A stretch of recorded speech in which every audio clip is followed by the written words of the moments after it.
If they're not stipulated to, none of them are going to come in.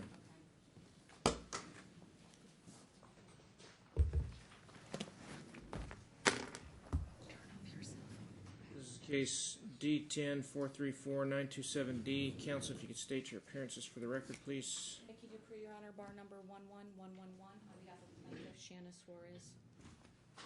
Amy Maston, bar number 6411 on behalf of Defendant Yukio Suarez, who is present. We're set for an evidentiary hearing today, custody and any other unresolved issues. Counsel, any preliminary matters before we get started?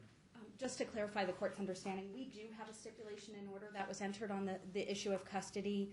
There's two minor related issues that I believe we can put a stipulation on the record regarding those two issues. And so really we're here regarding the division of property, primarily the division of debt, attorney's fees, spousal support. Okay.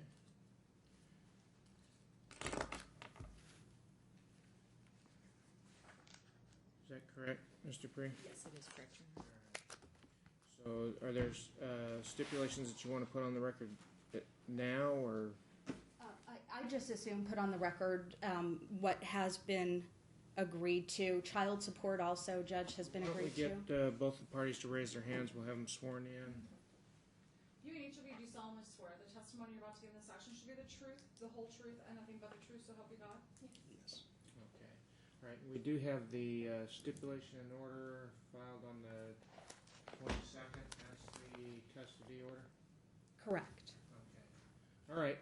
And go ahead and, if you want to put on the record additional stipulations.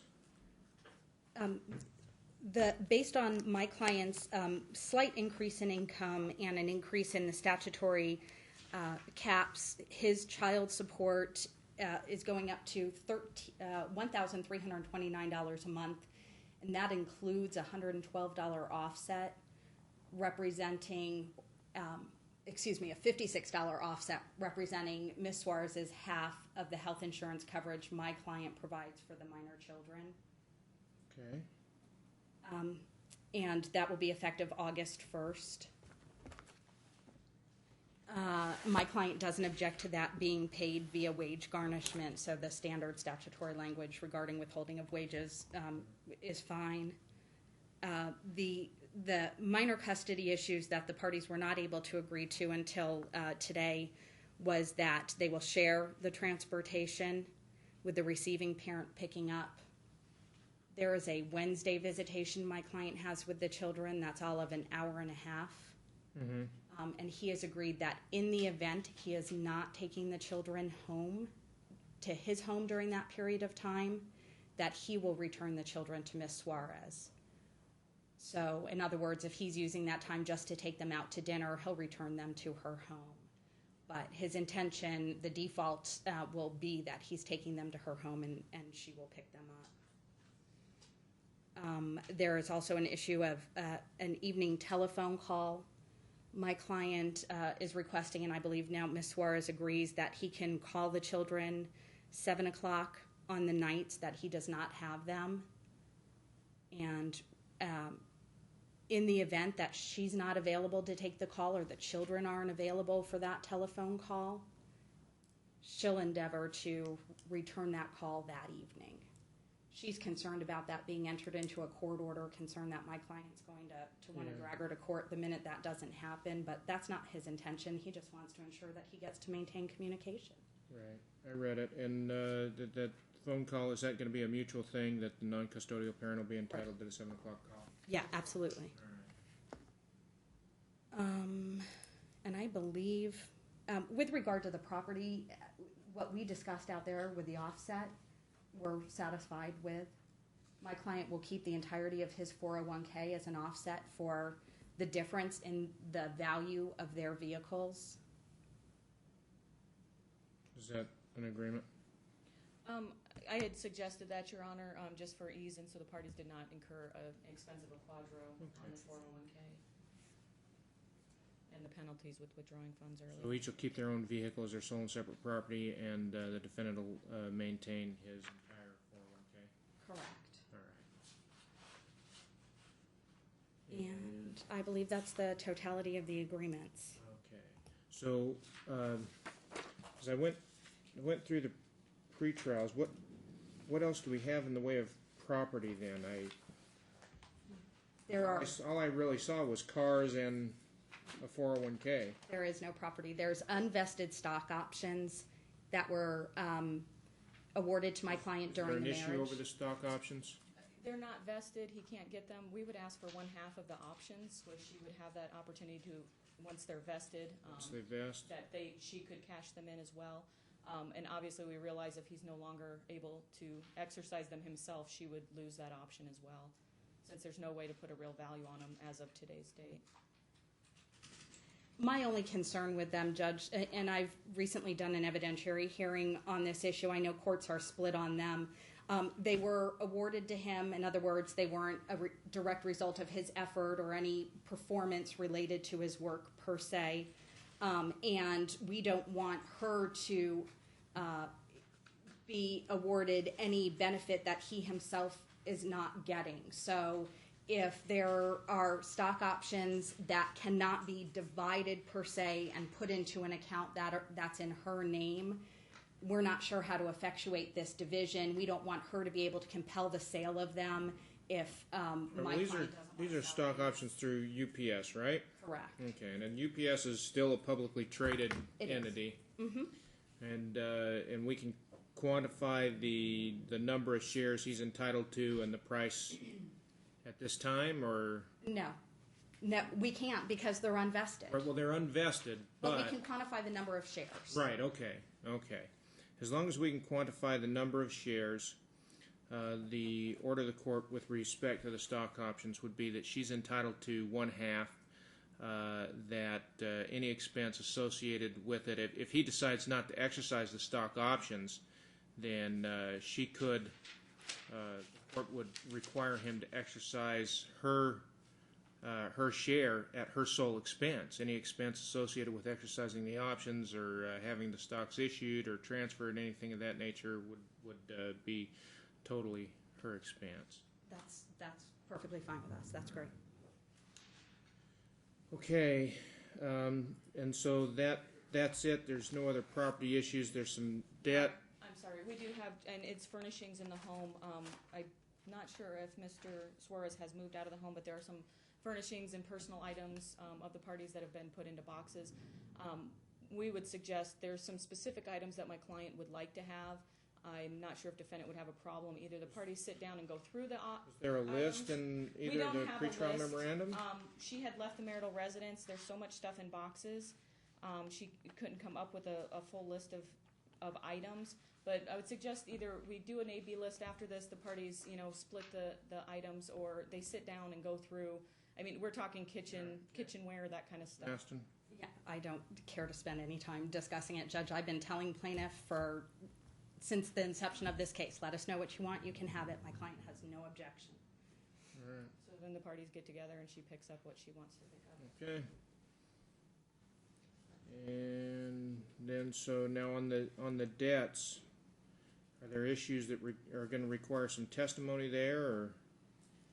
I believe so, Judge. The only debt that exists is debt that the plaintiff has incurred post-separation, post-initial hearing, in fact.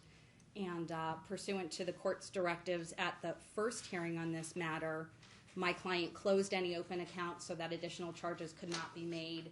And therefore, our position is that the charges that have been made are hers alone to bear. My client should not be responsible for half of it. Your Honor, we filed an updated financial disclosure form, and there are some credit cards that my client did get. These are expenses that were incurred, necessary expenses on behalf of the children. These balances don't reflect the entire balance on these credit cards. It's the portion that was actually spent for the children.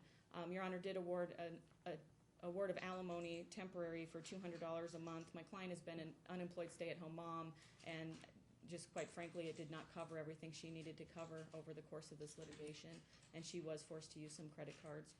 If Your Honor looks at her financial disclosure, we're talking very small amounts. I'm not sure what you're looking at and what I'm looking at. I'm looking at what was attached to the Pre-trial? Yeah, the pretrial, and those don't look like small amounts to me. Those look like significant. I'm looking at $800. I don't know if that's a HSBC, Right. Yes.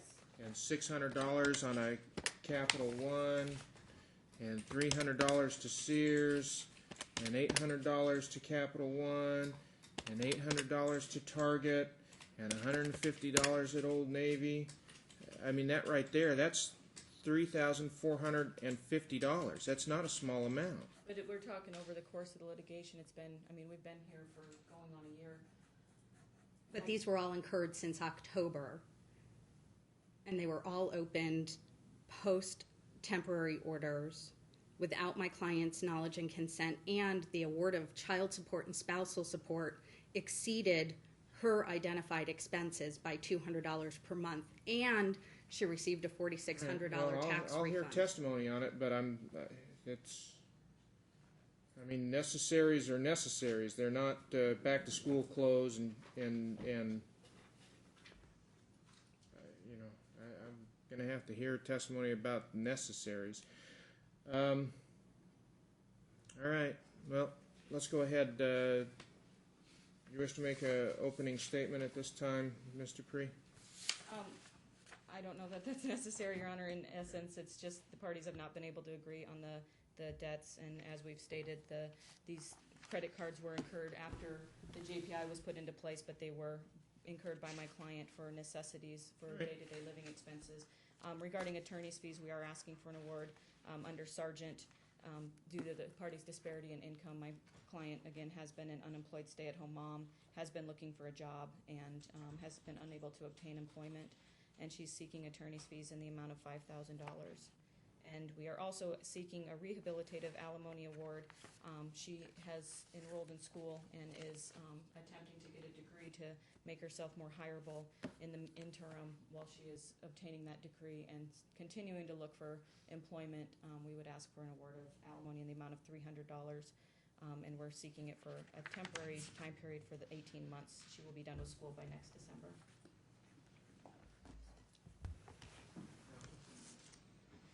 Only, Judge, you've heard what we're arguing over with regard to the community debt. We're objecting to payment of any family-related loans, and plaintiff hasn't provided anything to evidence that she's expected to repay family members or even evidence of the debt at all, and I don't believe that they're here to testify as witnesses. Sergeant fees are unwarranted. My client is paid virtually identical fees that the plaintiff has paid. The fact that she's incurred double the fees that my client has incurred is quite frankly not what Sargent is designed to equalize.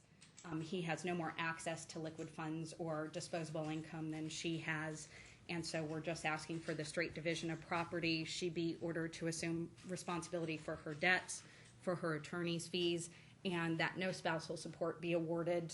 As the court previously indicated, she was expected to find work. Okay. First witness, Mr. Dupree. We'll call plaintiff to the stand. Come forward, ma'am. You've been sworn. You can just have a seat. State your name and spell it for the record.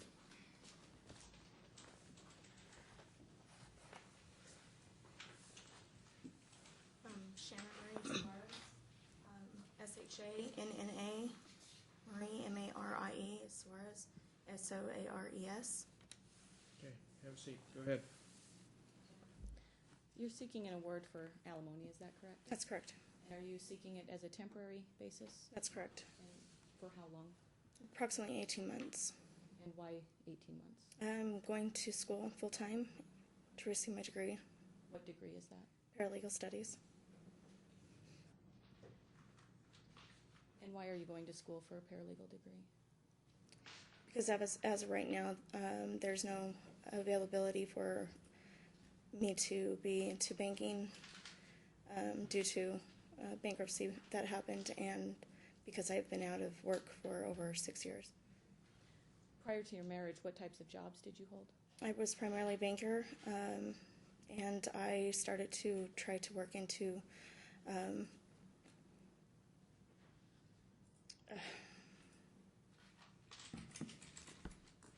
front office in a medical office, and that was still new when I When was the agreed- I'm sorry. sorry.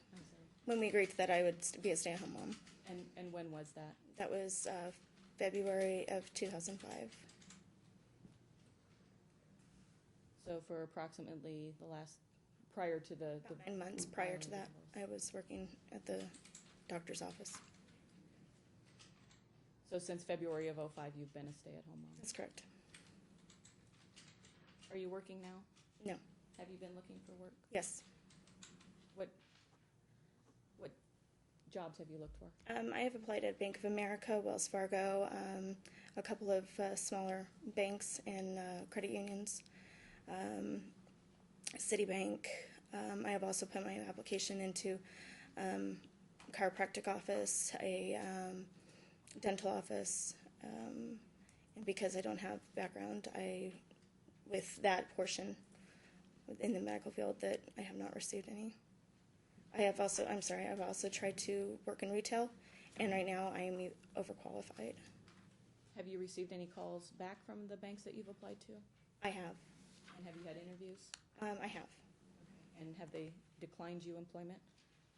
Yes. Have they told you why? Either they're not hiring, quote unquote, or because of my background, and they will not hire someone with. Well, for 2 banks, they have told me that they won't hire me until at least 2013. And why 2013? The bankruptcy will be discharged. Did you file a Chapter 7 or Chapter 13? I don't remember. It was the one that cleared everything. I apologize. So in 2013, you said it will be discharged. Is that it will drop off your credit report? Correct. Okay.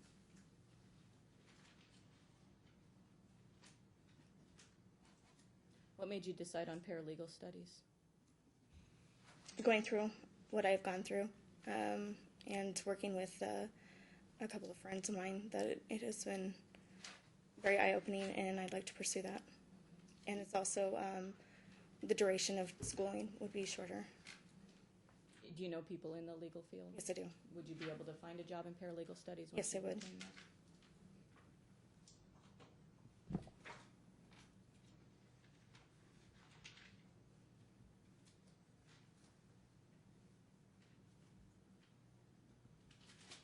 And I'm sorry, did you say when you anticipated completing your paralegal studies? Anticipating with the school right now is December 2012. So next December? Correct.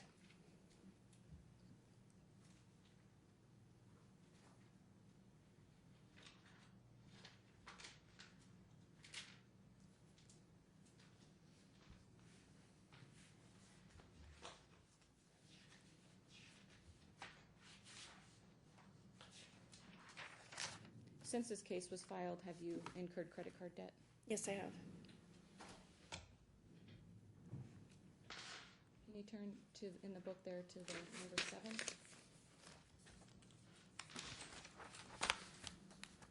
Yes. And is this a statement for one of the credit cards you have? It is. And which credit card is this a new credit card? This is a new credit card, as in since the separation. Yes. Counsel, is there going to be a stipulation as to the exhibits? Judge, I did speak with Ms. Dupree about the fact that she didn't have sufficient time, given her partner's departure from their firm, to get me statements prior to this, and I did not object. But I will not stipulate to their admittance in their entirety. There are certain ones that just lack sufficient information for them to be reliable or useful. Exhibit 7, I will stipulate to the admission of. Okay.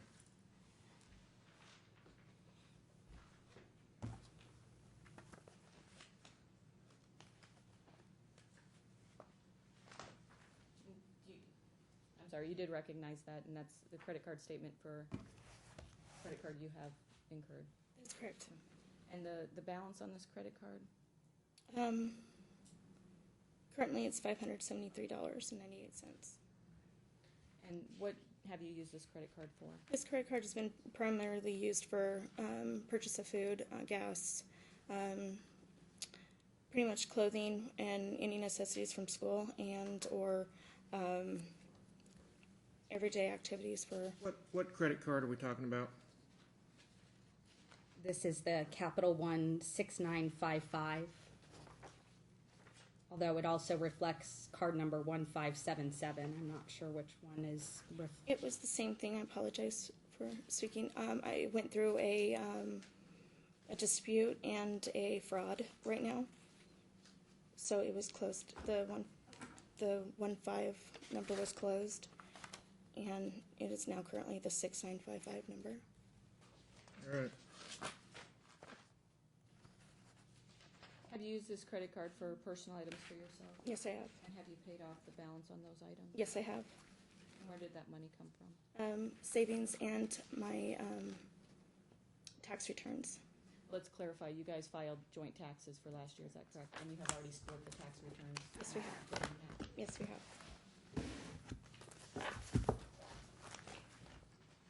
And we've stipulated but moved to admit Exhibit 7. Seven's admitted. Can you turn to Exhibit 8 for me? Yes. There's going to be some testimony offered about in here what was necessary, what. Yeah, Your Honor, we can go through each page. Let's start, turn back to Exhibit 7, Shannon. And if you want to leave it at just that.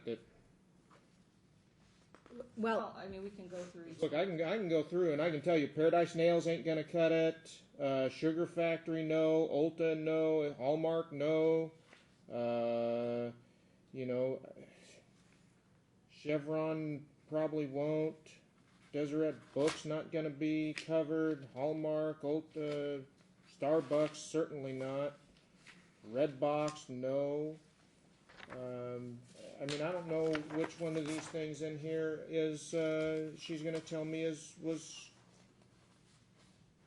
necessary for support and maintenance, and then I'm going to have to hear about why that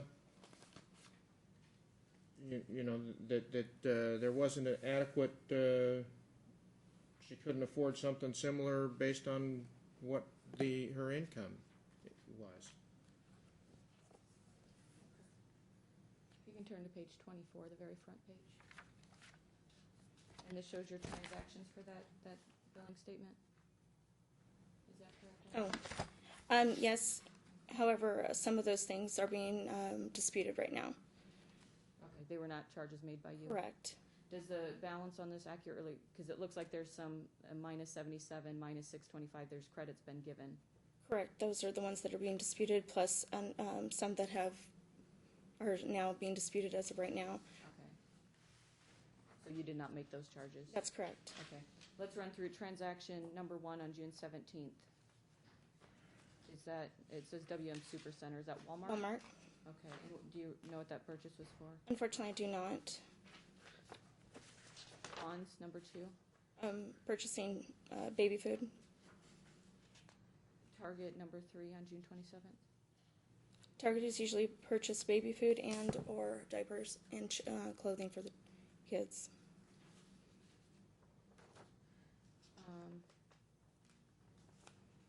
The June 27th Chevron. That's being disputed. It's from Kingman, Arizona.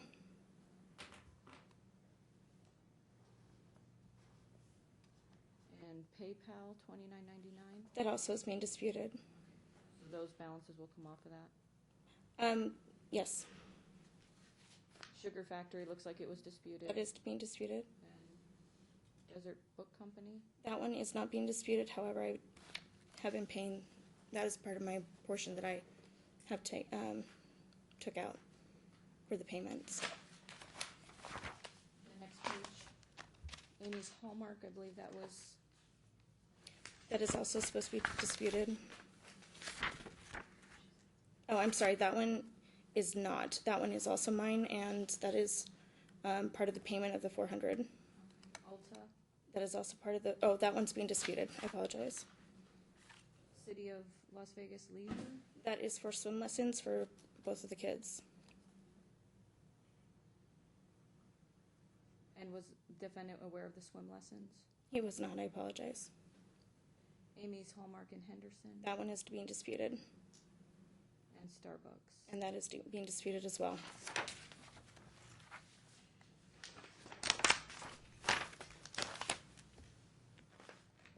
Page 26, Amy's Hallmark, 2974. That was for birthday for our son, Or which is it? Matthew. Matthew. Redbox, those are rentals, obviously. Correct, and those are being paid with the payment of $400. J.C. Penney store. I had clothing for the children, and some of that was mine, and part of that $400 I was paying back from me, How much was for you? about $50. So you spent about $4 on clothing for the children. Correct. Celebrate Express. That was for our son Matthew for his birthday. Bath and Body Works. 811. I don't remember, but if It would be for you. it'd be for me, then I put it with my payment Oshkosh. with our son, both of our sons, excuse me. Stride Right. Shoes for our children, Payless Shoe Stores. also shoes for our children. Kohl's. Clothing, For both of the boys. Yes. Did you buy any clothing on that? No, not a Kohl's, no. Avon Products. That is for me. Molly O Designs. That also was mine. Walmart Supercenter. That was for food and items for both of us, all three of us. What type of items? Milk, eggs, cheese, bread, the staples, some baby food. And Oshkosh. Children are close for the children as well.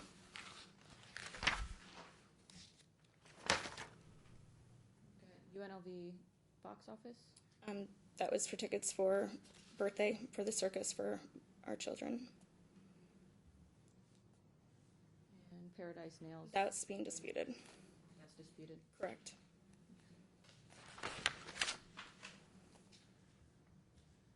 And J.C. Penney store. That is mine. We're on page 28. Correct. Deseret Book Company. That one would be mine. Babies R Us. That would be for their son. That'd be for Matthew. Correct. Do you remember what you A purchased? stroller. Walgreens. These are also being disputed because they are coming from San Antonio and Kingman. Excuse me, the Walgreens, the Shell, the Pilot. What about the Shell Oil in Las Vegas? I apologize, I don't know what that is. The 2583. Oh, you know what? That was for gas. Target for 5388. That one was for me. Tropicana AM PM. Oh, that was for gas as well. At that time, I was driving our son to and from school. And Cherry on Top. That was just a treat for me and my boys. Borders Book and Music. Those are books required or requested by his teacher to try to help him better with his handwriting. Help who? Mark, I'm sorry. Okay, so those were books for Mark. That's correct.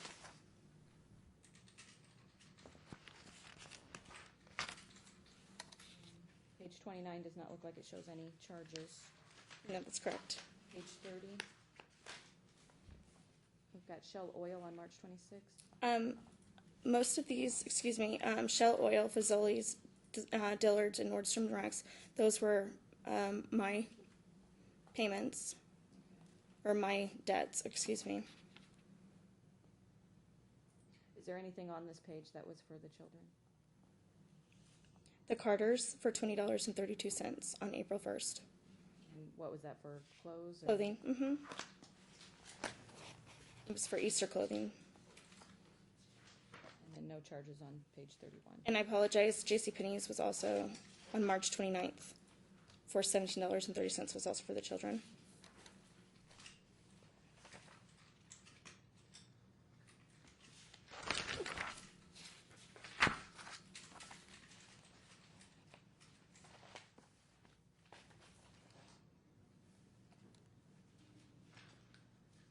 You can turn to Exhibit 8.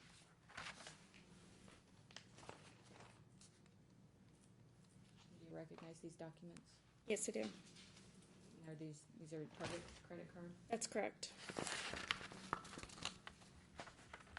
This first one is showing a statement closing date of July 5th. Is this your most recent statement? Yes, it is. And your balance on this is $765.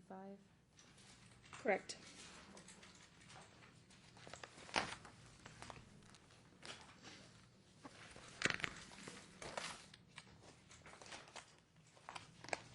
And this month, did you make any charges? It does not appear that there are any charges on this card. No, I have not. I've been trying to pay them off. And Judge, as to Exhibit 8, that was one I was going to object to, since it doesn't provide any information other than all of these charges were incurred at Target. There's no substance. In other words, charge at Target, charge at Target, charge at Target. We have no information what it's regarding, and I didn't have time to ask for production of relevant documents.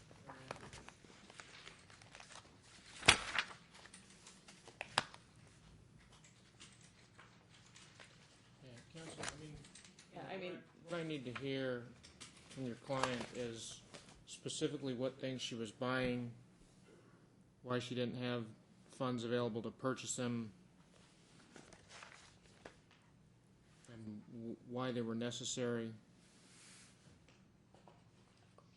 I'm guessing, Shannon, you don't recall every single purchase you made at Target? Unfortunately, I don't. A lot of things I did try to purchase with them because there is a 5% off. I did receive coupons with Target and cards for boys' birthdays and gift cards as well. As far as Target goes, I have tried to pay, or I was using that to try to build my credit as well. Was it used for necessities for you and the children? There are some, yes. What types of things did you purchase at Target that were necessities? Pantyhose,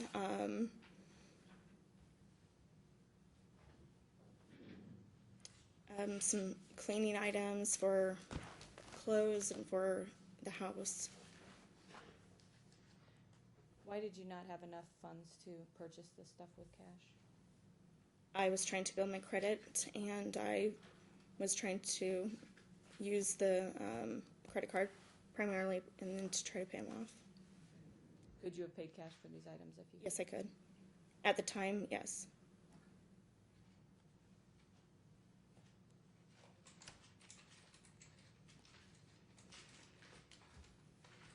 Can you turn to Exhibit 9?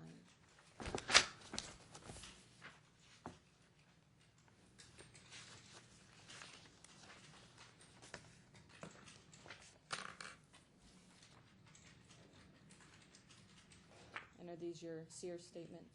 That is correct. Page 63, that's April 2011, is that correct?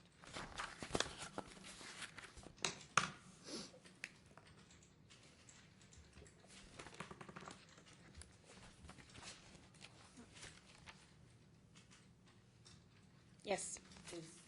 Have you used the card since then? No, I have not. So this is the most recent balance that you have? That is correct. On your financial disclosure, you listed $300, is that correct? That is correct. Okay. And this balance is showing about $1,383, is that correct? That is correct. Why did you list only $300? About $1,250 was used to help me build my credit for my parents to purchase a washer and dryer. With the exception of the washer and dryer, what were these other charges on the Sears card? The other charges were for clothing for the children and shoes for the children. Did you purchase any clothing and shoes for yourself? No, I did not. at Sears? So the entire $300 was clothing and shoes for the children? That's correct.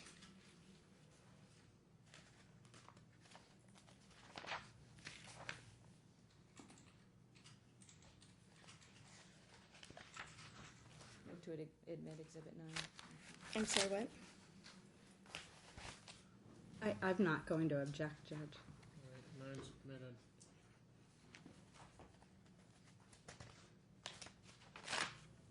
Can you turn to Exhibit 10, please? Yes. And do you recognize these statements? Yes, I do. The last, and this is for a Capital One credit card, is that correct? That is correct. Ending in 7504? That is correct. And the balance on here as of due date is May 19th, 2011. showing 7/16/11. That is correct. Have you received any more recent statements from this? No, I have not.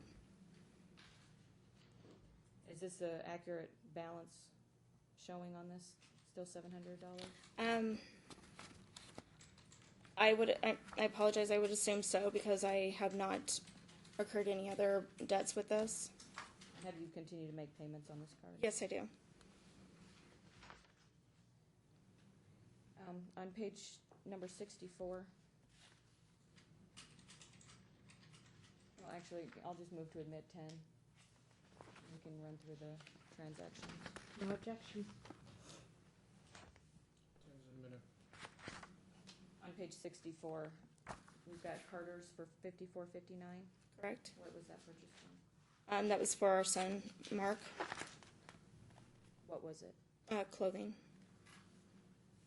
Oro Wheat Bakery Outlet. That was for food for me and the boys. I'm not sure what the next one is. It's March 24th. Called Phil's. It's a gas station. That would be for gas. Special Olympics of Nevada. That one was mine, as well as the book club and the other one, which I'm not exactly sure. I would have to research that one, but it looks like another book club. Those three and the Avon were also mine. Page 65. For Sears.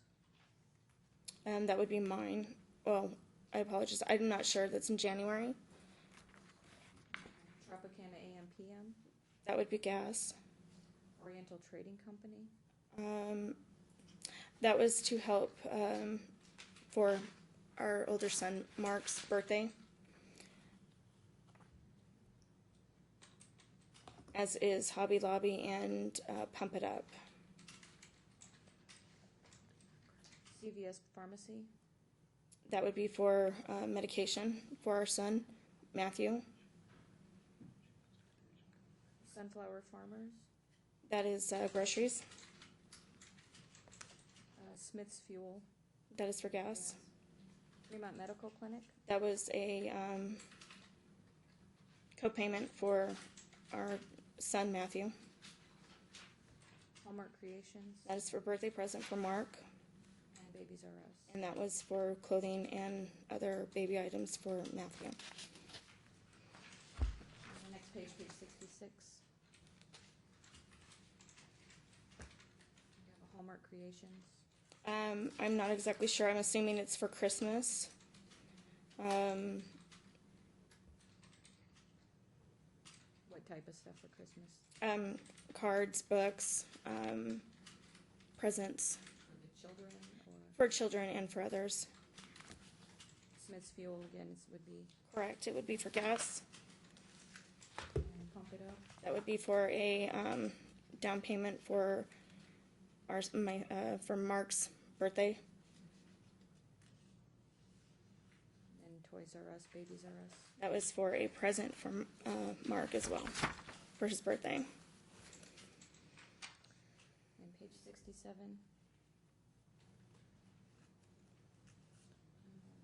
Looks like it says Convenience Super Store on November 23rd. I would assume that's for gas. I apologize. I don't know. That's from November. And 2 Walgreens charges. That was for medication, over-the-counter medication for the boys. Postnet. I apologize. I don't know. And Babies R Us. I'm assuming Babies R Us is for the boys as well.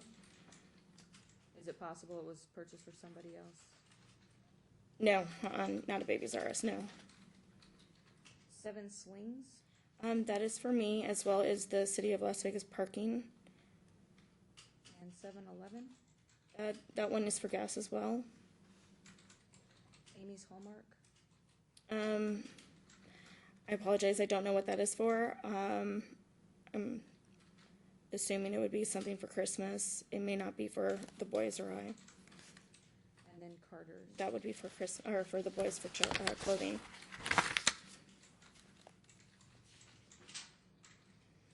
And page 68. Got another Redbox rental. Walmart Supercenter. I'm assuming that's for food and other necessities.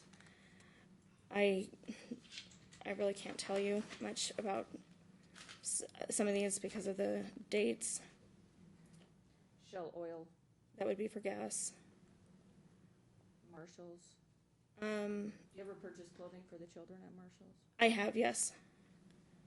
And do you purchase clothing for yourself? I have, yes.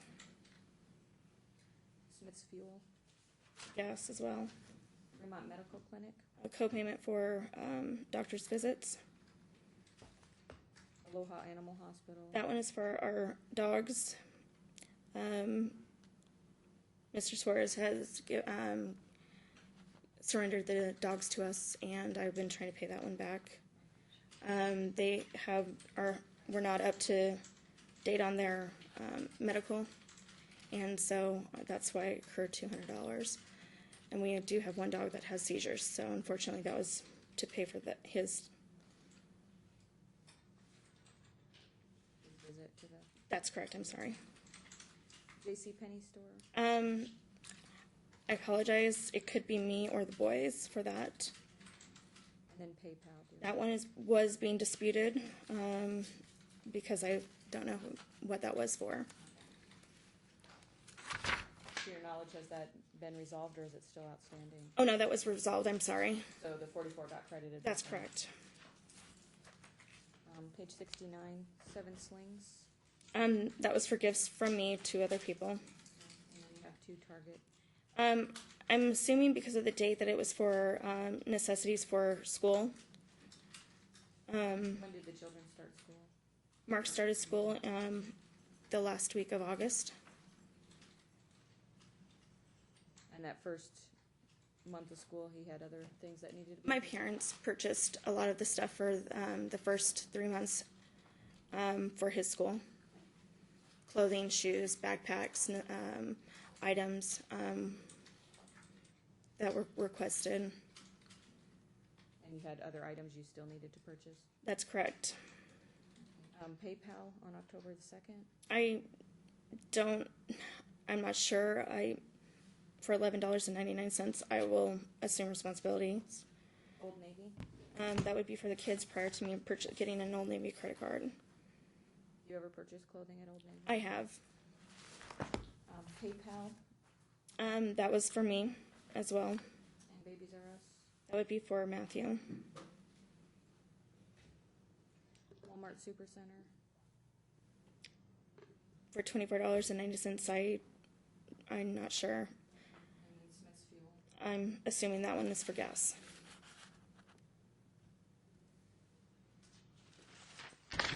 And this due date on this one shows November 2010 with a previous balance of $11. Is that correct? That's correct.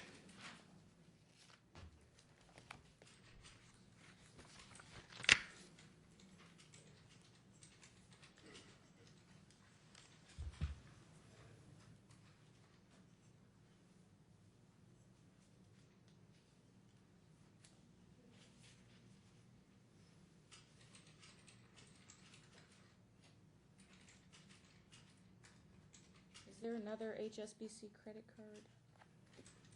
There is one HSBC credit card that is currently open that is mine. And we don't have statements on that? Is that I apologize. I thought I brought it to you.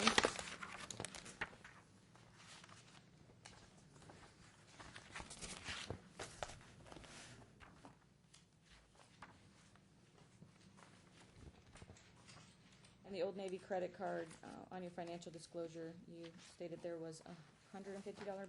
Right, that was just recently. And what was that purchase for? That was for clothing for both of our sons. So the entire $150 was for the children? On that one, yes. The balance was, my portion was paid off.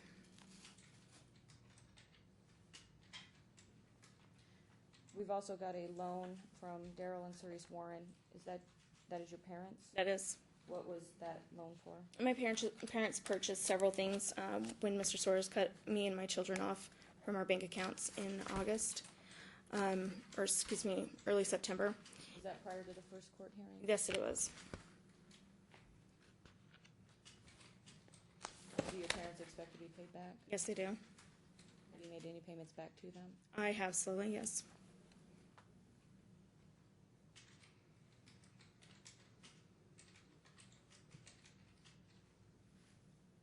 And then we've also listed a loan from Courtney Warren. That's for correct. $3,000. And what was that loan for? That was for the payment for lawyers. So your retainer? Retainer, excuse me.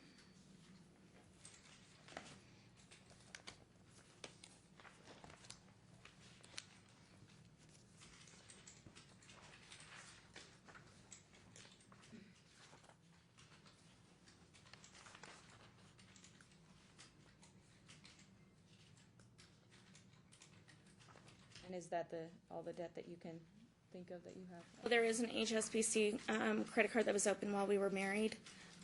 During the time that Mr. Soars cut off the funds, he discussed with you that I had a credit card and I should use that to purchase anything necessary for me and the children. And at that point, that's what I used until I was able to get my own accounts. That credit card, has that balance ever been paid off over the course? I of have slowly paid it back to keep my credit history in good standing. So you've been making the payments? I have. But the balance has never reached a zero balance Oh, no, during this litigation? it has not. In fact, it went up to $850 at one point when the total was at approximately $700 for the loan, $750 for the credit card amount because of fees.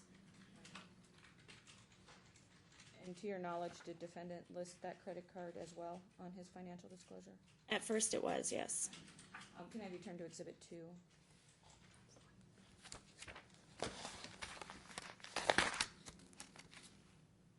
Do you recognize this? Yes, I do. This is defendant's financial disclosure form. Yes, it looks like it. On page 6 of 7, plaintiff's 13.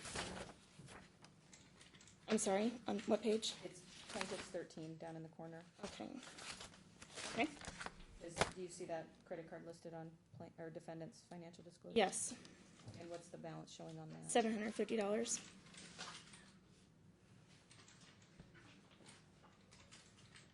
It's part of the court record, but move to admit Exhibit 2, Your Honor. No objection.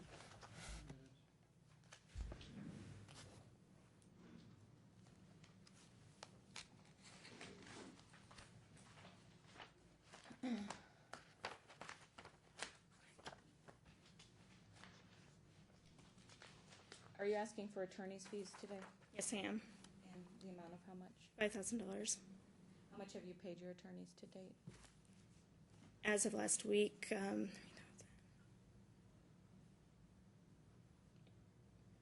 $3,800 plus $2,500. Where did that $2,500 come from? Savings, family, and my income tax return. How much came from your income tax return? Approximately $1,800. I'm sorry? $1,800 approximately.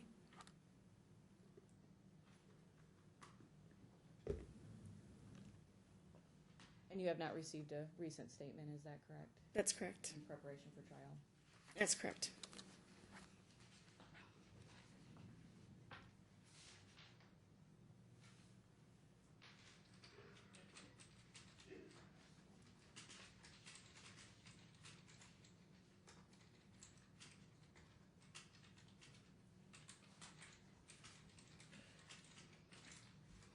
I have no further questions at this time,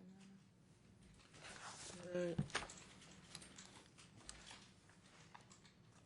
Ms. Suarez, you testified that some of these credit cards were taken out to help improve your credit. Is that accurate? That is correct. The Sears card, the Target card, you acknowledge that you could have paid cash for the items that you purchased at Target? The Target one, yes. Are I apologize. Up until about 3 months ago, up until 3 months ago, what? I was able to pay cash up until 3 And then months what ago. happened 3 months ago? That Because of changed the that? payments that I have had to pay for the attorney's fees and for the joint HSBC card, I have not been able to pay those loans. Okay. So when we were here in October of 2010, you had filled out a financial disclosure form. Do you remember doing that? I do. Okay. And on there, a couple of things jump out to me. First of all, you identified all of your monthly expenses, correct? I did the best I could at the time. So you completed this form. Your attorneys didn't do it. That's correct. Okay. And your expenses totaled $1,247 per month. That's correct. And you were awarded at our October 2010 hearing child support and spousal support of $1,400 plus dollars per month. Is that correct? That is correct. And Mr. Suarez is current on his payments. That is correct. He hasn't been late on his child support or spousal support. That's correct. He gives it to you every month.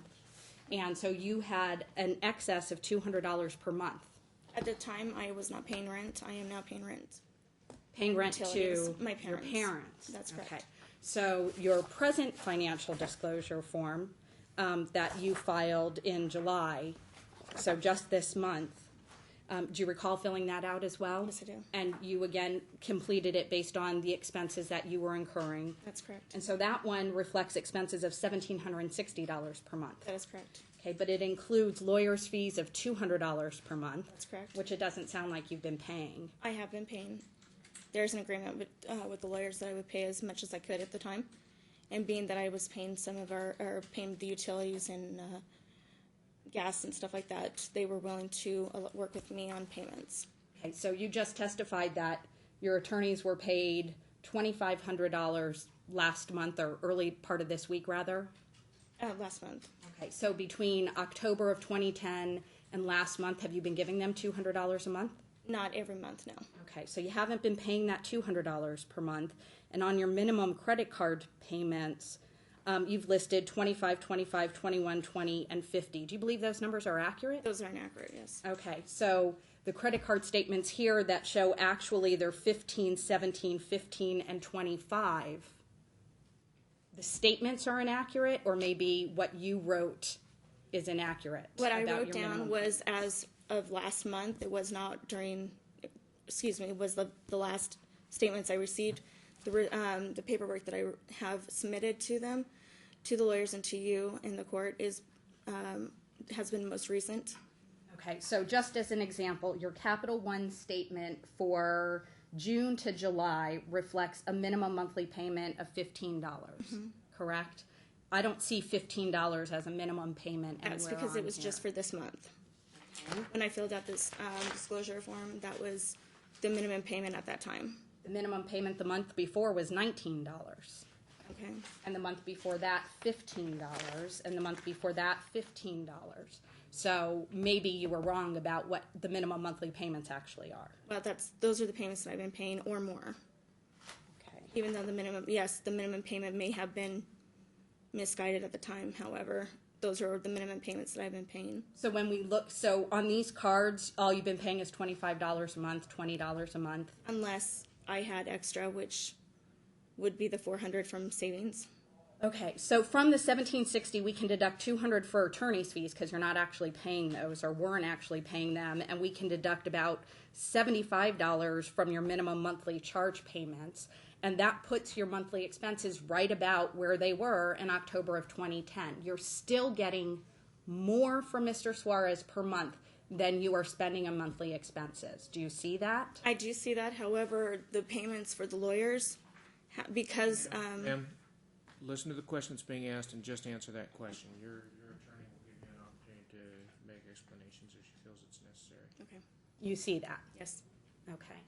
And so it's your testimony that you are paying your parents' rent and utilities that's correct.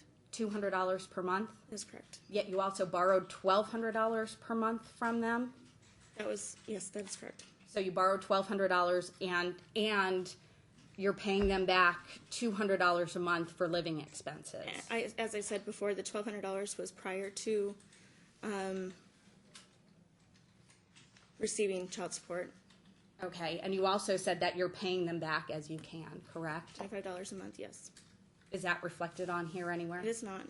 Did when they gave you the $1,200 per month, there was an expectation that you would repay that, Yes, even though they knew you weren't working yes, and weren't getting any support at the time from Mr. Suarez? yes. And did you reduce this agreement to writing somewhere? I did not. Is there a written agreement that says you'll pay them $200 per month for rent and for utilities? No, it was verbal. Okay. And with regard to the loan from Courtney, this is your brother, correct? That's correct. And is that agreement for repayment, what are the terms of that agreement? As soon as I have the funds from the divorce. You don't have to pay him a certain amount per month? No. The expectation is just that Mr. Suarez is going to be required to repay it? Either that or as soon as I can get back on my feet. Okay. And was this agreement reduced to writing anywhere? No, it was not. And was Mr. Suarez a party to this agreement at all? No, this was for the divorce. Okay. And are you aware that that was not reflected on your original financial disclosure form that you filed in October of 2010? That is correct. Even though you had already borrowed the money at that time, Like right? I said, the first time that I did the financial disclosure form, that was new to me, and I did not know a lot of the things that I was doing. Do you know that Mr. Suarez borrowed money to pay his attorney's fees? I'm sure he did. Because he wouldn't have $3,000 sitting around either. He did. So with regard again to the credit cards, you're doing this to build credit, not necessarily because you need to charge these things. There are a lot of the things that were on there were because of necessity, but I did it to start building my credit as well. But yet virtually every single one of these credit cards shows late payments. Are you aware of that? They are not. They're not? No, there's only one that shows late payments. Okay. So exhibit number 10, just as an example, this is the Sears credit card. That is the one, the card that is being, or has not been paid on time. 10 or 9? That was exhibit number 10. Page 61 reflects a late charge assessment. In February, page 63 shows a late charge assessment in April. And then exhibit 10, your capital 1, reflects, whoops, you're behind by one payment. That's not a late payment? There may have been 1 or 2 late payments on a couple of the cards. Okay. The only thing that I do know that have not been occurred is this year's, and that was because my parents have been paying that one back. So your parents are responsible for paying that late? That's correct. They got the card to help you with your credit and they're paying it late? Yes, unfortunately. But you are aware, you're acknowledging at least that some of the other cards could also have late payments. At the time, a lot of my cards were going to Mr. Soares' residence. Even though you took these cards out post-divorce? That's correct, because my address on my driver's license is still showing the Sparrow Rock address until recently. So the May 19, 2001, that shows you're behind. It's my client's fault because you weren't getting the statement? I didn't say that he was going to pay for the late payments. I was asking for the payments prior. I did try to pay over the amounts Why can't you just admit that you were making payments late? Why is that such a problem? Okay, I was making payments late. And then with regard to the debts that you want to hold my client responsible for, your financial disclosure form and your pretrial memorandum show, for example, you want him to be held responsible for the Capital One ending in 6955, $800, right? That's correct. Okay, even though the present balance is only $573. At the time, it wasn't. I did make a payment of $400 plus recent payment of $200. And then as you went through the exhibit line by line, my calculated total was $250 worth of obligations that you thought were community obligations. Did I miscalculate? I'm not sure. I wasn't calculating with you. Do we need to go back through it again? No. Like I said, at the time that I filled out the disclosure form, that was the time. That was when I called and got the statements. Okay, And and the so the statements that I received were just a couple days ago. okay, so you're acknowledging then that on your financial disclosure form you reported the amounts in full that were due at the time. That's correct. And you expect that he should be held responsible for one half of that amount that was due at that time. Yes, I do. Not just one half of the necessaries, gas in your car, for example, that we just went through. No, I would like him to pay for half of the expenses. Okay. And then with regard to the credit cards, there's an HSBC card that I guess I'm confused about because I don't see that you've provided any statements with regard to this card, correct? This joint card that you're referring to. It's not shown in here now. And in your October of 2010 financial disclosure form, you listed it on your financial disclosure form? It says Capital One 7504. Is that the card you're referring to? Yeah. Okay. That's a different card. It is. That's one that you presently have. That's correct. Back then it had a $100 balance. Now it has a $600 balance. Correct. So is the HSBC that you're referring to on your pretrial memorandum or your financial disclosure form anywhere? I'm not. It wasn't on the financial disclosure form prior. No, the present one, the July of Yes, it 2011. And can you take a look? I believe it's at your desk. It's Exhibit 1. Can you show me where that is on your financial disclosure form?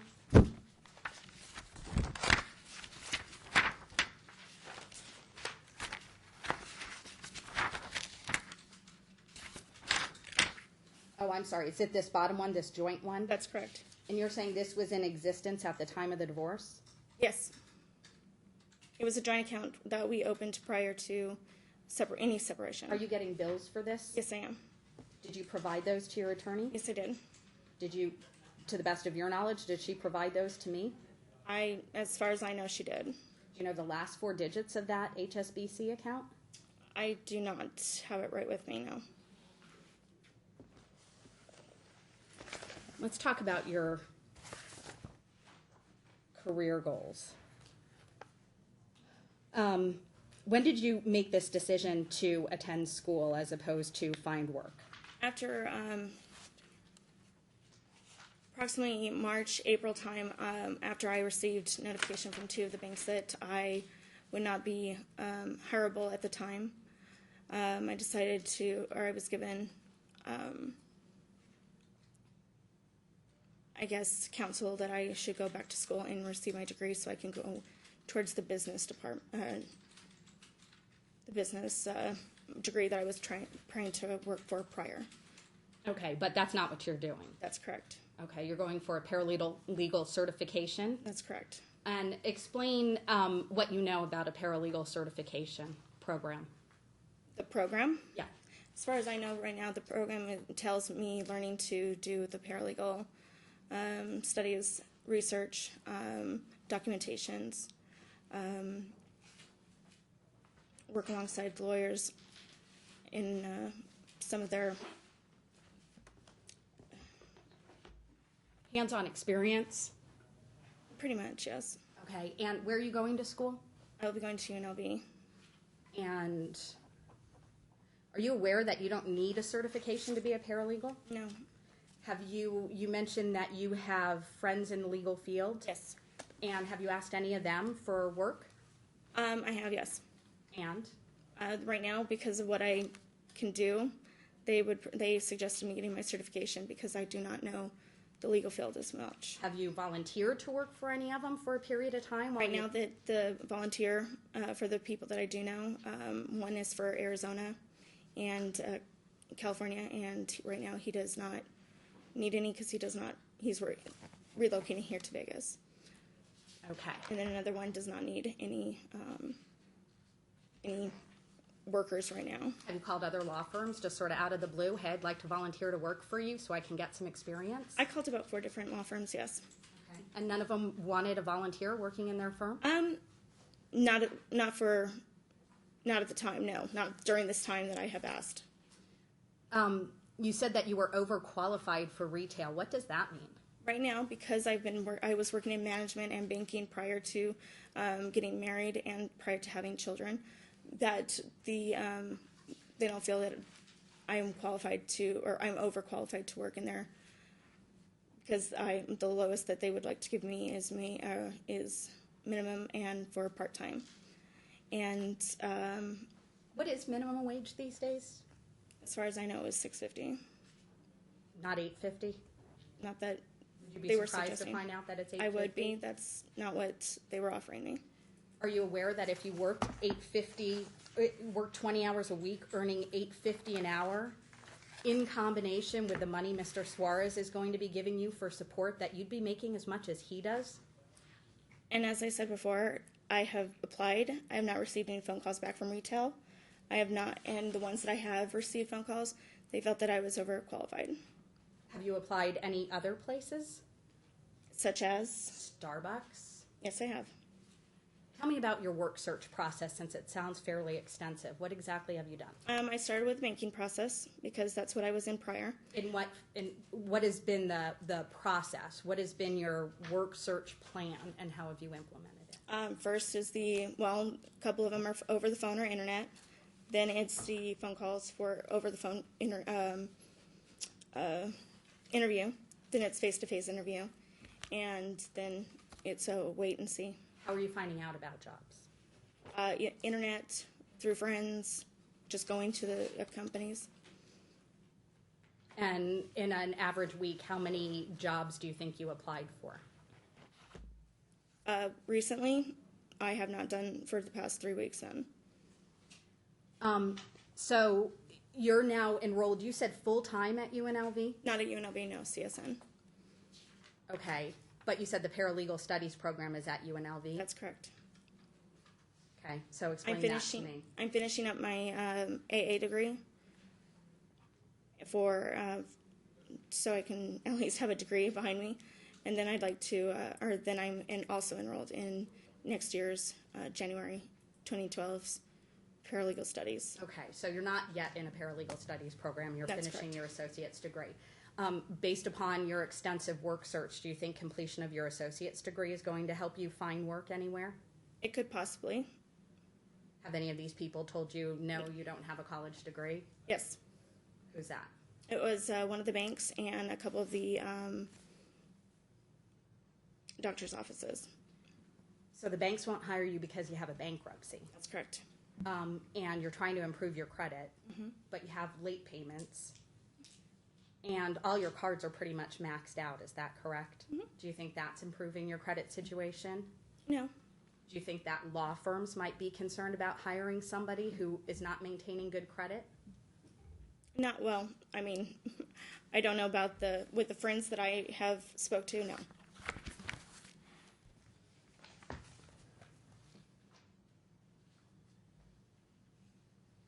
Are you aware that at the October hearing, the court directed the parties not to incur new debt? No, Have you explored other means of financing your education, applied for federal aid or student loans? I did try to work with Avon products, as you have seen in some of the bills, to earn more money.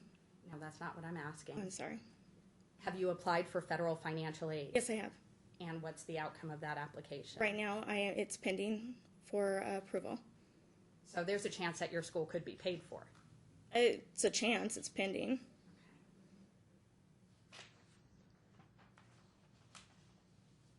And I never asked for Mr. Soars to pay for my schooling either. Isn't that what the rehabilitative alimony is designed to do? No, that's to help get me back on my feet. Until you find work. That's correct. Okay. And the court directed that, or the court instructed you that it would be imputing income to you at this hearing if you had not found work. Do you recall that? No, I do not. Do you know what that means? No, I do not. I have nothing further, Judge. The late fees on your credit cards, do they hit the day that they're due if it's not paid? Yes. Have your credit cards ever been 30 days late? No. To your knowledge, have any of these been reported to your credit bureau? No. Do you know when late payments are reported to credit bureaus? I do not. Would you be surprised if they have to be 30 days past due to report on a credit bureau? Yes. You mentioned to get back on your feet for the rehabilitative alimony. That's correct.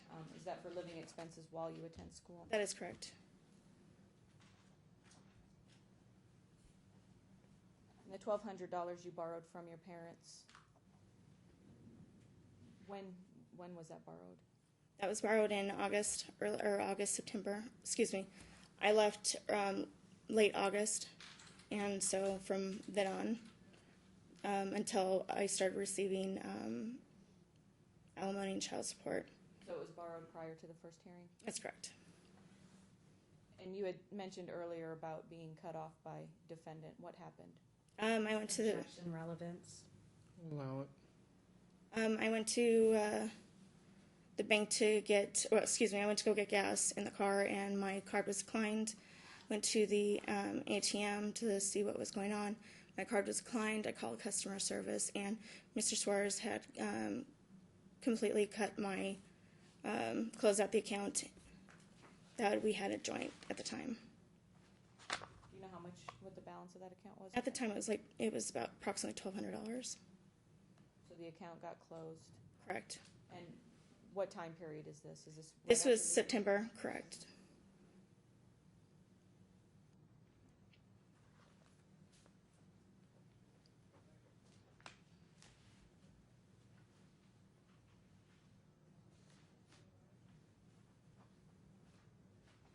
When you filed your financial disclosure form back in October, were you aware of the joint credit card? Yes, I was. Did you have any idea how much that balance was at that time? At that time, I was not aware of a balance. And do you recall seeing that credit card on defendant's financial disclosure form? I did not know if that was the same card. Maybe that was just being naive, but I didn't pay attention to that. Do you recall a card being listed on? I did see a card listed. And as you've already testified and looked at, there is now a joint credit card listed on defendant's current financial. That is disclosure correct. form.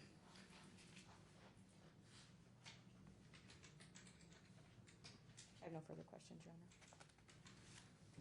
Honor. Okay. All right, you can return to sit with your attorney. Next witness.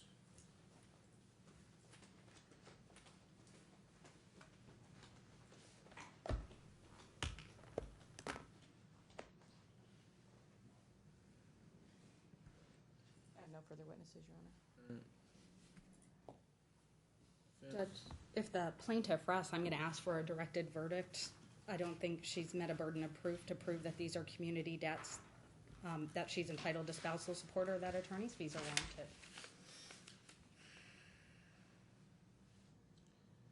On the issue of the debts, well, I'd like to hear some testimony from him regarding the HSBC. The rest of the debts, I think you got a valid point, but as for attorney's fees and spousal support and that HSBC card, it's not appropriate for a directed verdict. Then I call the defendant.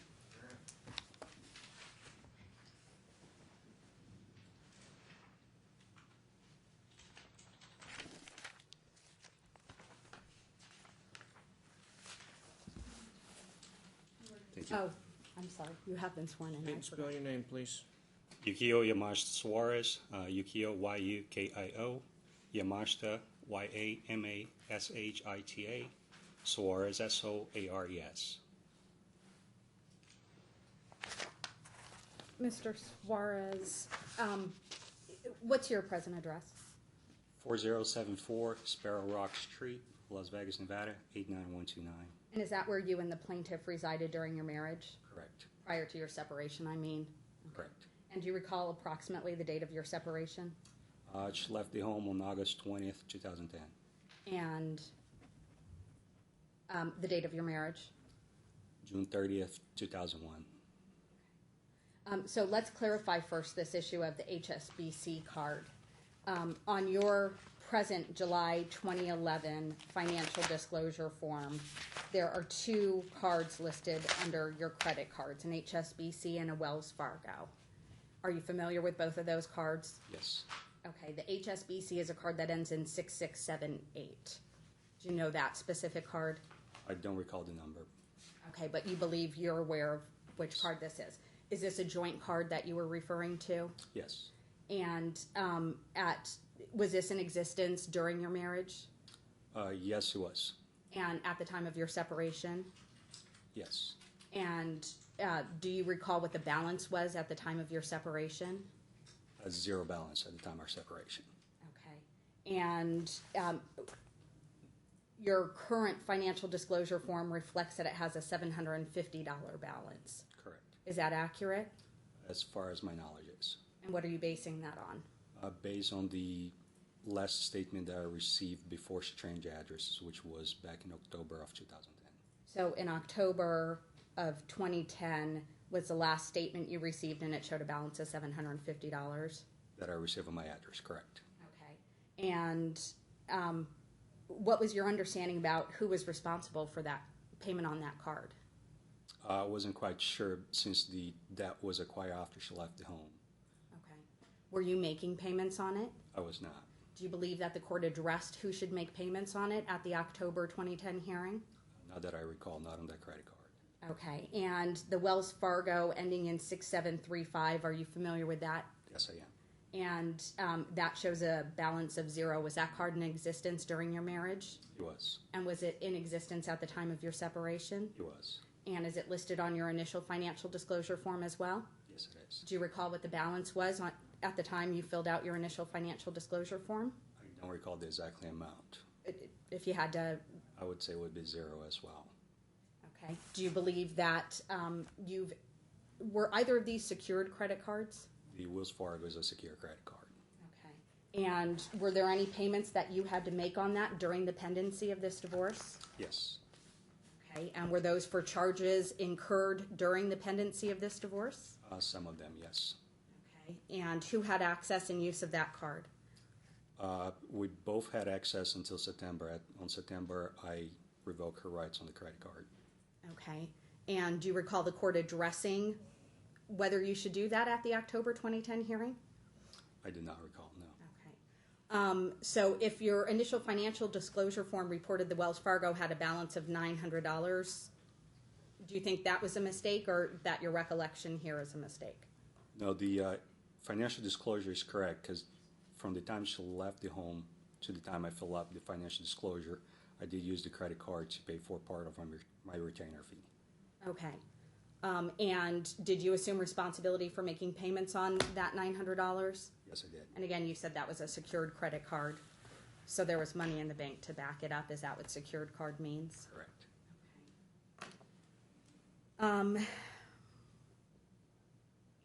You and Ms. Suarez filed for bankruptcy during your marriage. We heard some testimony about that. Is that true? That is correct. And do you know whether it was Chapter 7 or Chapter 13? I know it's the one that wipes off everything. I can't recall exactly which one. And what exactly, were the two of you discharging any credit card debt in that bankruptcy? Yes, we were. Do you recall the amount of credit card debt discharged? $45,000. Does it surprise you that Ms. Suarez is reporting use of credit cards, that she's incurred new credit cards since the two of you have separated? Yes. Does that surprise you, that she's done that? No. Are you surprised that she's maxed those credit cards out since your separation? Very much so. You're surprised by that? Yes, I am. Why are you surprised by that? I didn't think that would be all maxed out. My understanding, she used to work in a bank. She should have known the relevance of maxing out a credit card and just making minimum payments. That should not help her credit. I even know that. Were you aware that she was applying for new credit cards? Have you pulled a credit report since the two of you separated, your personal credit report? Yes, I have. Are any of these showing up on your credit report? The only one that's still showing is the joint HSBC.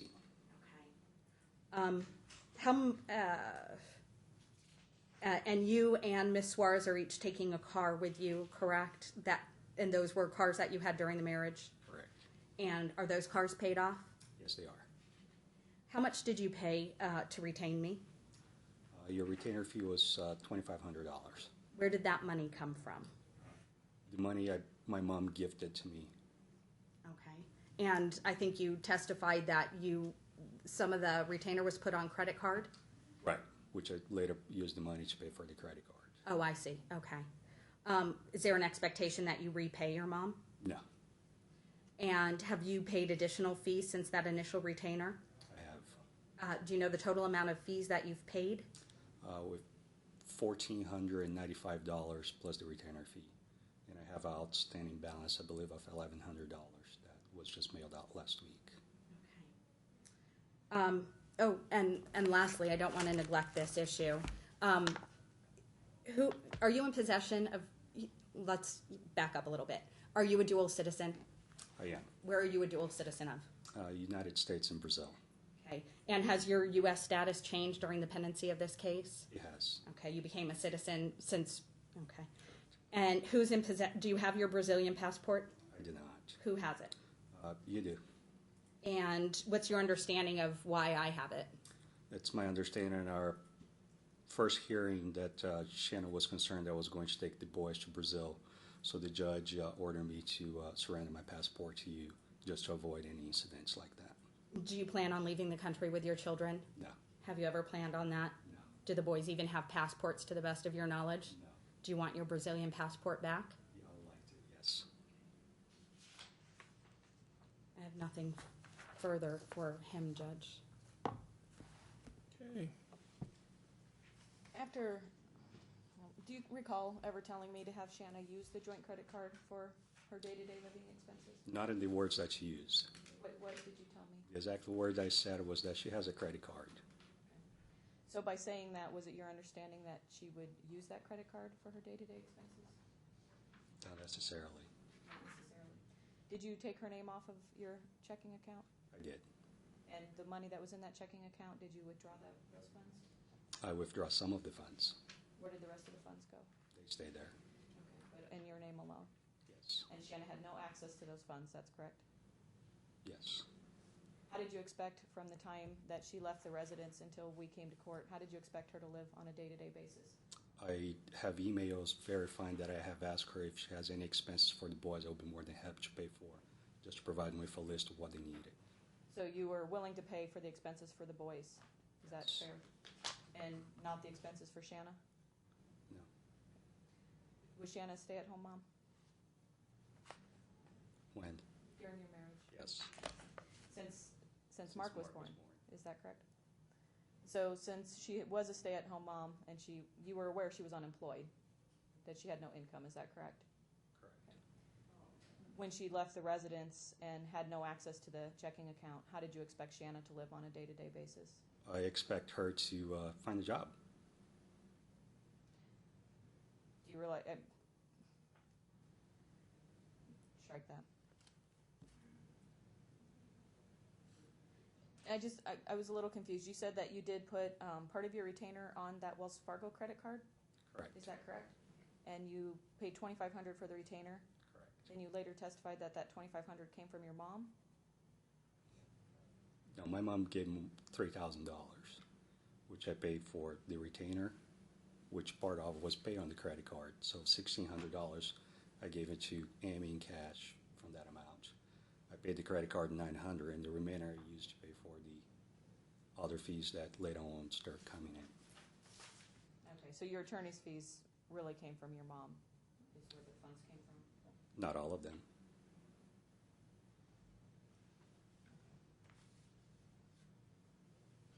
Court's indulgence.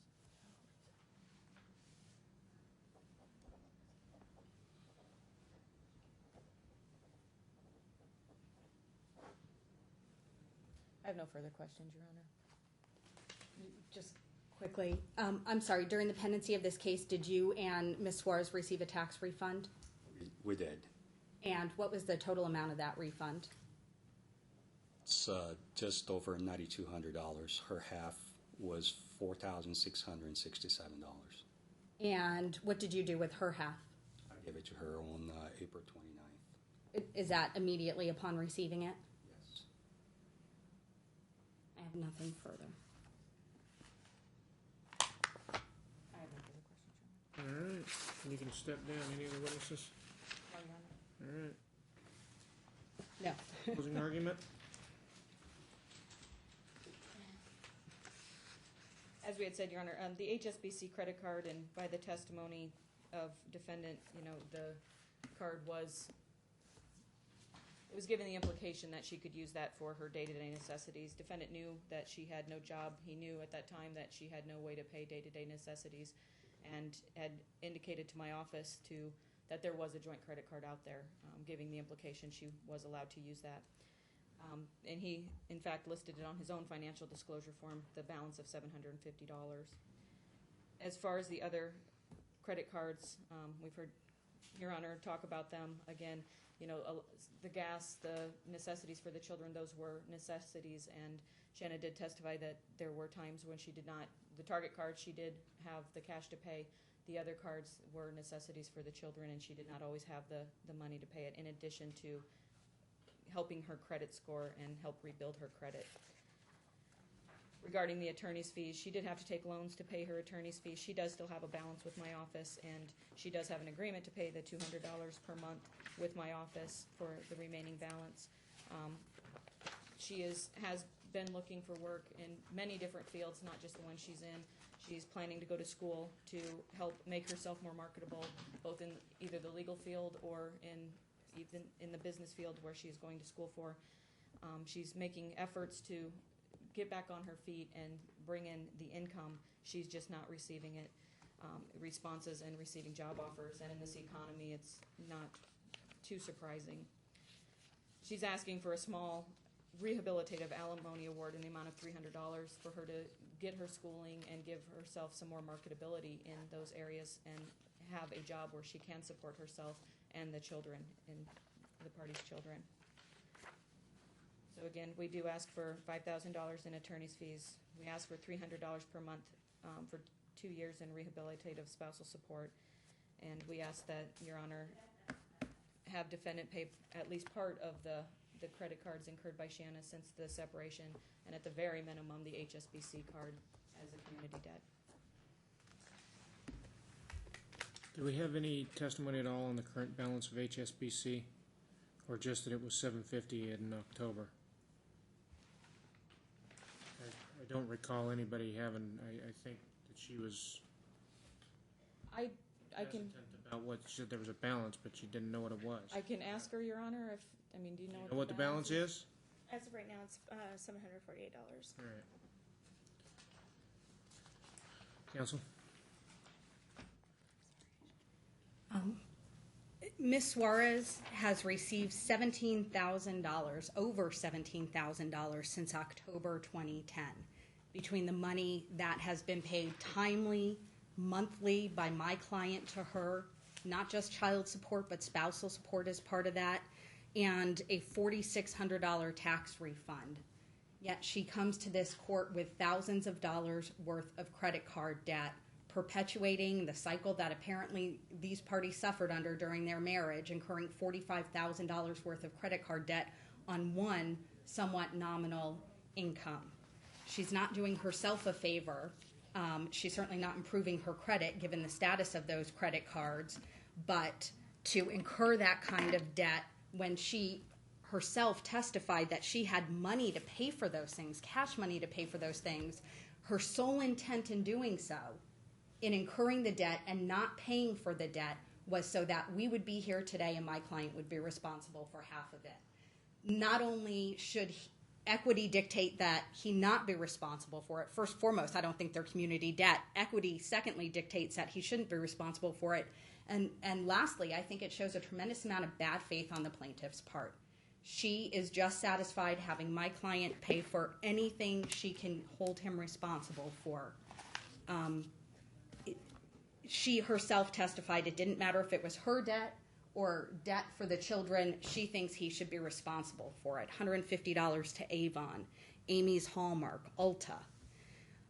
My client has not incurred any new credit card debt, and in fact has only paid down his debt to her benefit during the marriage, all again while maintaining his obligations to his children and to his spouse.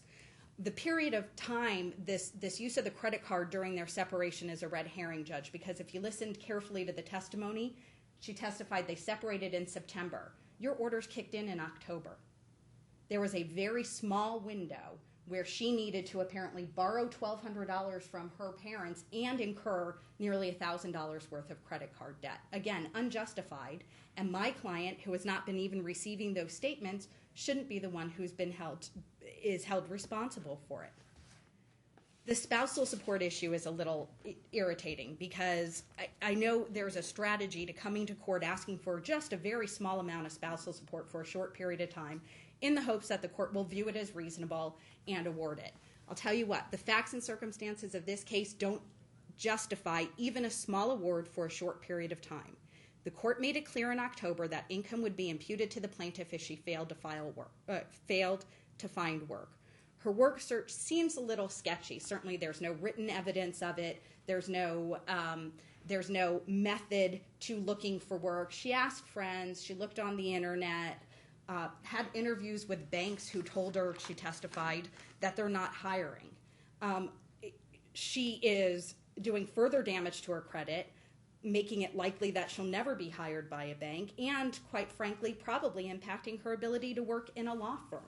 You don't need a certification to be a paralegal. You need experience. She's not going to walk out of school and be any more qualified. I don't think she's sketchy enough to work at most law firms in this town. I mean, come on. Not that. We see the paralegals that most of these guys hire. Not now that we have the judicial bench. I think that you need we to go have, rob a bank and then they'll hire you. So I don't think that she's doing herself any favors. And more importantly, she testified that she applied for federal aid. She's an unemployed single mother who hasn't worked for 6 years. Sounds like somebody who qualifies for federal financial aid to me, yet she wants my client. She's calling it rehabilitative support. Rehabilitative support is specifically to pay for the expenses associated with going to school. She's been getting rehabilitative support for this last year, or support to help her get back on her feet, which is what she said she's looking for. She has not made any progress in the past 9 months. She's only taken steps backwards and now wants my client to have to support her at a higher amount for an even longer period of time.